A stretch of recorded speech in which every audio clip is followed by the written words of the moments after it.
मैंने पिछले वीडियो में आपको इनकम फ्रॉम सैलरी में बेसिक सैलरी के बारे में बताया था। यदि पे स्केल है तो कैसे निकालते हैं, उसके आगे कुछ एग्जांपल्स मैंने आपको करने के लिए कहे थे। आई होप आपने कर लिए होंगे। उन एग्जांपल्स को मैं इस वीडियो में और ऐड करके आपको बता रही हूँ कैसे सॉल्व करना है। बाई चांस कोई डाउट हो तो आप इसमें देख सकते हैं इसको कैसे करना है।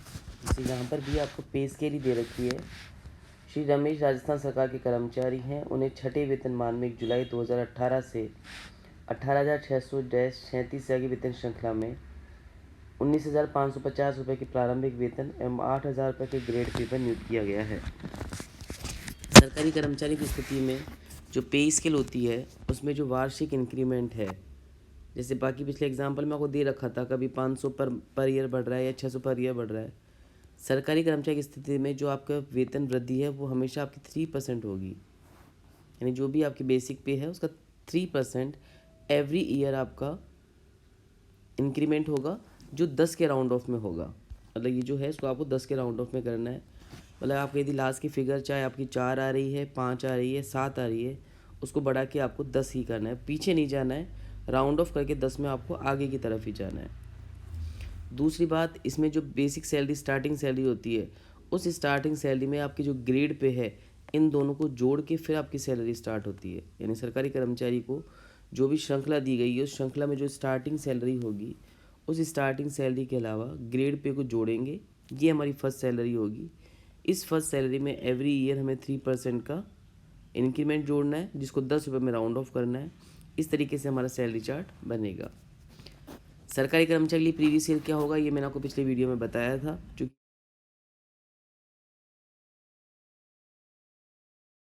यहाँ पे रमेश सरकारी कर्मचारी है तो इसका जो प्रीवियस ईयर की अवधि है वो अपनी हो जाएगी 1 मार्च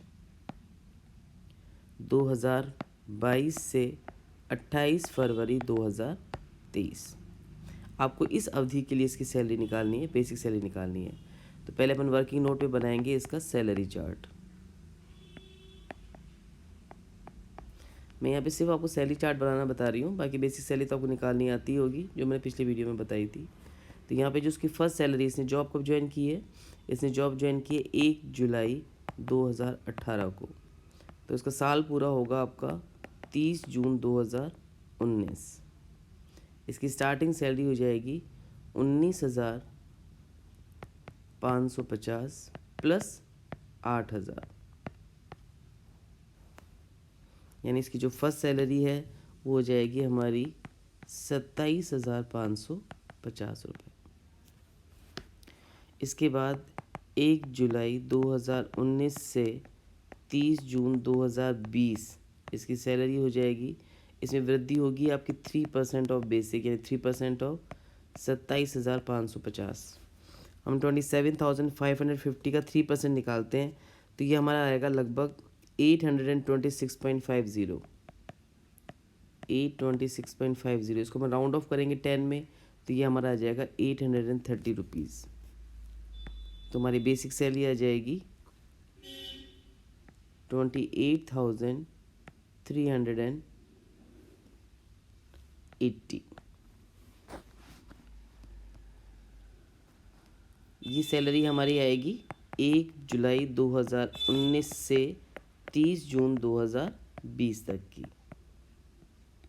इसमें फिर हम ऐड कर देंगे इंक्रीमेंट, वही हमारा हो जाएगा 3% ऑफ 28,380, जो हमारा आएगा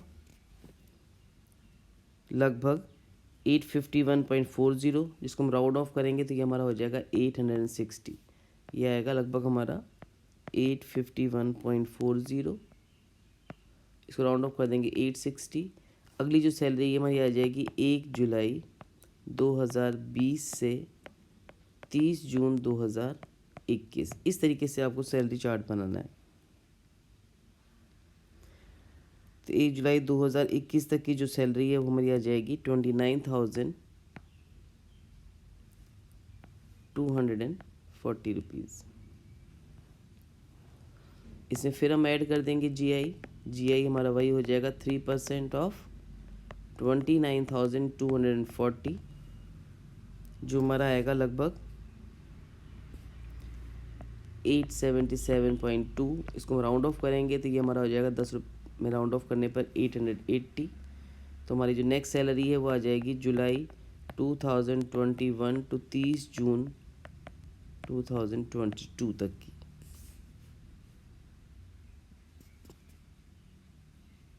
ये सैलरी हमारी आ जाएगी ऐड करने पर 30,120, क्योंकि प्रीवियस ईयर हमारा एंड हो रहा है फरवरी 23 तक, तो हमको इसमें एक सैलरी और निकालनी है, तो इसमें एक इंक्रीमेंट हमें और ऐड करना है। इसमें ऐड कर देंगे GI, वही 3% ऑफ 30,120, ये आएगा लगभग हमारा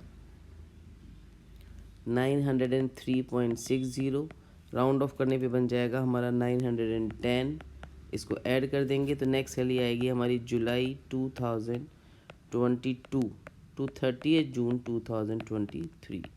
चूँकि हमारा प्रीवियस ईयर की अवधि यहाँ तक कवर हो गई है तो हमें यहीं तक सैलरी चार्ट बनाना है। लास्ट सैलरी हमारी आ रही है 31,030। अब आपको सैलरी जो निकालनी है उसकी अवधि है 1 मार्च 2022 से 28 फरवरी 2023। 1 मार्च 2022 हम सैलरी देखेंगे तो 1 मार्च 2022 कहाँ आएगा हमारा, 1 मार्च 2022 इनके बीच में कहीं आएगा, जुलाई 2021 से जून 2022। हमारी सैलरी कितनी है, इसमें हमारी सैलरी है 30,120। कब तक, जून तक। मार्च हमारा लगभग यहीं कहीं बीच में आएगा, तो मार्च से लेके जून तक यानी मार्च अप्रैल मई जून 4 महीने हमारी सैलरी हो जाएगी 30,120। बाकी बचे हुए 8 महीने यहाँ पर आएंगे, तो 8 महीने हमारी सैलरी हो जाएगी 31,030। तो ये हमारा आ जाएगा ₹1,20,480, 2,48,240। तो जो हमारी बेसिक सैलरी है इस सरकारी कर्मचारी की वो आ जाएगी 3,68,720। तो जब आप आगे क्वेश्चन सॉल्व करेंगे और यदि गवर्नमेंट एम्प्लॉय है, स्टेट गवर्नमेंट एम्प्लॉय है या सेंट्रल गवर्नमेंट एम्प्लॉय है, तो यहाँ पे ध्यान रखना है प्रश्न में सूचना हो चाहे नहीं हो, एवरी इंक्रीमेंट जो हमारा होगा वो 3% का होगा और वो हमारा एवरी ईयर हमने को 1 जुलाई को हमको लगाना है। इसकी अवधि जो होगी हमारी वो चाहे नहीं कहेगा तो भी हमें ध्यान रखना है इंक्रीमेंट लगता है हमारा एवरी ईयर 1 जुलाई को, और इस तरीके से हमें बेसिक सैलरी निकालनी है। एक छोटा सा एग्जांपल इसमें और ले रही हूँ इस चीज़ के लिए, निम्न सूचनाओं से, इसमें भी आपको दे रखा है अगस्त 2015 से, इसमें सैलरी चार्ट आप लोग बना लेना, मैं सिर्फ कुछ समझा रही हूँ जो आपको ध्यान रखना है। इसमें जो स्टार्टिंग सैलरी होगी, मतलब स्टार्टिंग सैलरी यहाँ पर 2,000 रुपये नहीं होगी, हमारी जो यहाँ पे स्टार्टिंग सैलरी है वो यहाँ पर 3,200 रुपीज़ होगी। एक चीज़ तो आपको ये ध्यान रखना है।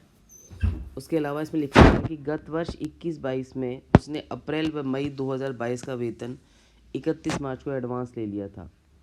अपना नियम है कि यदि कर्मचारी कोई सैलरी एडवांस ले लेता है तो सैलरी ड्यू या रिसीव जो भी घटना पहले घटती है उसी के अनुसार उसकी सैलरी पे आपको कर देना होता है। तो यदि आपने 31 मार्च 2022 यानी पिछले साल ही आपने अप्रैल और मई का वेतन एडवांस में ले लिया था, तो आपने इसको पिछले यानी 21-22 प्रीवियस ईयर में इसको जोड़ के दिखा दिया होगा। तो जब हम सॉल्व करेंगे यानी हमारा जो प्रीवियस ईयर होगा यहाँ पर वो होगा 1 अप्रैल 2022 से 31 मार्च 2023। ये जो प्रीवियस ईयर है इसमें इसमें अप्रैल और मई दोनों मंथ आपको वापस नहीं जोड़ने हैं, यानी आपको सैलरी दिखानी है सिर्फ जून 2022 से 31 मार्च 2023, यानी 10 महीने की सैलरी ही यहाँ पे आपको टैक्सेबल करनी है, क्योंकि 2 महीने की सैलरी आपने लास्ट ईयर एडवांस लेके वहीं पर टैक्सेबल कर दी होगी। इसके अलावा इसने एक चीज़ और लिखी हुई है कि गत वर्ष 22-23 में उसने नियोक्ता से 10,000 रुपये का ऋण लिया है। लोन आपकी इनकम का पार्ट नहीं होता तो लोन को आपको इनकम में शामिल नहीं करना है। इसके अलावा आपने 5 महीने की एडवांस सैलरी भी ली है इसके अंदर, यहाँ पर आपने वापस एडवांस सैलरी ले ली है 5 महीने की अप्रैल 2023 से अगस्त 2023 तक, तो मार्च तक तो अपनी आ जाएगी ये बेसिक सैलरी। ये जो अवधि है ये तो आपकी हो जाएगी बेसिक सैलरी। इसके अलावा आपको एडवांस सैलरी वापस से टैक्सेबल करनी है क्योंकि आपने इस साल भी एडवांस में ले ली है सैलरी। इसकी जो अवधि होगी वो अपनी होगी अप्रैल 2023 से अगस्त 2023 तक। तो 10 महीने की सैलरी दिखानी है आपको बेसिक, और 5 महीने की आपको सैलरी दिखानी है यहाँ पे एडवांस, दोनों को जोड़ के आपकी निकल जाएगी सैलरी। फिर आपको जैसे प्रश्न सॉल्व करना है वैसे करना है। तो इसको आप करके देखिएगा, नहीं आएगा तो फिर मेरे से पूछना, तो मैं इसको पूरा कैलकुलेशन करके दिखा दूंगी आपको किस तरीके से करना है। एक एग्जाम्पल आपने और किया होगा, ये कटौतियों के संबंध में है। यानी जब भी हम क्वेश्चन सॉल्व करेंगे तो जो हमारी बेसिक सैलरी है वो ग्रॉस आनी चाहिए, यानी कितना पैसा आपका फिक्स किया गया था, उसमें से कुछ पैसा आपका नियोक्ता कुछ काट लेता है। तो यदि नियोक्ता आपकी कोई कटौती यानी कोई राशि दे के आपको पेमेंट करना है कटौती करके, तो उसको आप वापस जोड़ देनी है। ये मैंने आपको इंट्रोडक्शन वाले चैप्टर में बताया भी था। तो यहाँ पे अपन देखें तो ये एक सरकारी विभाग में लिपिक है, 22-23 में उसको निम्न कटौतियाँ हुई है, उसको 68,000 रुपये प्राप्त हुए हैं। यानी इसको जो नेट सैलरी रिसीव्ड हुई है, हाथ में जो नेट पैसा इसके पास आया है वो आया है 68,000। इसमें जितनी भी कटौतियाँ हमने की इसको वापस हम जोड़ देंगे, इसमें ऐड कर देंगे सारे डिडक्शन। डिडक्शन किस किस के हैं, एक तो यहाँ पर है आपका पीएफ कंट्रीब्यूशन, तो यहाँ पे पीएफ कंट्रीब्यूशन जो कटता है उसको वापस जोड़ देंगे 5,500। एक यहाँ पे एलआईसी प्रीमियम के पैसे काटे हुए हैं उसको भी वापस जोड़ देंगे 1,500। एक यहाँ पे रीपेमेंट ऑफ लोन है, आपने कोई लोन लिया होगा, उस लोन की आप किस्त चुका रहे हैं उसको कटौती की है, इसको भी वापस जोड़ देंगे। एक आपका इनकम टैक्स के नाम से आपकी नियोक्ता ने पैसा काट लिया है 2,000। इसके अलावा उसने 1,000 रुपये का वेतन सीधे ही सरकार को जनहित में स्वेच्छा से त्याग दिया। अब स्वेच्छा से त्याग का ये नियम है कि यदि कर्मचारी अपने वेतन का स्वेच्छा से त्याग करता है तो भी वह कर योग्य होगा और आप इनकम में जोड़ के दिखाएंगे। लेकिन यदि सरकारी कर्मचारी सरकार को जनहित में स्वेच्छा से त्याग करता है, मैं फिर रिपीट कर रही हूँ, यदि सरकारी कर्मचारी सरकार को जनहित में स्वेच्छा से त्याग करता है तो ये कर मुक्त होगा। 3 शर्तें पूरी होनी चाहिए, आपने सरकार को किया हो जनहित में स्वेच्छा से तो ये कर मुक्त होगा, अदरवाइज़ यदि आपने त्याग किया है स्वेच्छा से तो वो कर योग्य होगा। तो चूँकि यहाँ पे सरकारी कर्मचारी है तो ये 1,000 रुपये शामिल नहीं करेंगे क्योंकि हमारा ये कर मुक्त है। बाकी को हम जोड़ देंगे तो ये हमारी निकल जाएगी बेसिक सैलरी। तो प्रश्न करते, तो ये भी ध्यान रखना है कि यदि आपके वेतन में से कोई कटौतियाँ हुई हैं तो उन कटौतियों को हम वापस जोड़ देंगे और वापस जोड़ने के बाद जो राशि निकलेगी वो हमारी हो जाएगी ग्रॉस सैलरी। तो यहाँ पे ग्रॉस सैलरी हमारी हो जाएगी 80,000। तो इस तरीके से बेसिक सैलरी के कुछ एग्जाम्पल्स थे जो मैंने आपको समझाए हैं। मैंने आपसे पिछले वीडियो में कहा था कि आप अगले वीडियो बनाने तक जितने भी आपके अलाउंसेज हैं पूर्णतः कर योग्य भत्तों के आपको सारे नाम अच्छे से याद करने हैं, पूर्णतः कर मुक्त भत्तों की आपकी डिटेल याद करनी है और अंशतः कर मुक्त भत्तों की भी आपको डिटेल याद करनी है अच्छे से, क्योंकि वो जब नोट्स आपको क्लियर होंगे याद होंगे तभी अगला एग्जाम्पल करने की स्थिति में होंगे। तो हम जब अगला वीडियो में बताऊंगी उससे पहले आपको मैं फिर रिपीट करवा रही हूँ इसके बाद कि आप अच्छे से देख लेंगे फुल्ली टैक्सेबल अलाउंसेस के आपको सारे नाम अच्छे से लर्न करने हैं। आपको पता होना चाहिए कौन सा अलाउंस ऐसा है जो फुल्ली टैक्सेबल है, क्योंकि वो पूरा आपको इनकम में जोड़ के दिखाना है। पूर्णतः करमुक्त भत्तों के भी आपको नाम और डिटेल याद रखनी है, किन स्थितियों में भत्ता करमुक्त होगा, क्योंकि वो कभी भी इनकम में शामिल नहीं होगा। अंशतः कर योग्य या अंशतः करमुक्त भत्तों में आपको नियम याद होने चाहिए कि कितनी राशि आपको इनकम में जोड़नी है और कितनी राशि आपको इनकम में नहीं जोड़नी है। तो इसके सारे नोट्स एक बार आप वापस से पढ़ के अच्छे से याद कर लीजिए, तभी आपको मेरा अगला वीडियो समझ में आ पाएगा। आज के लिए इतना ही।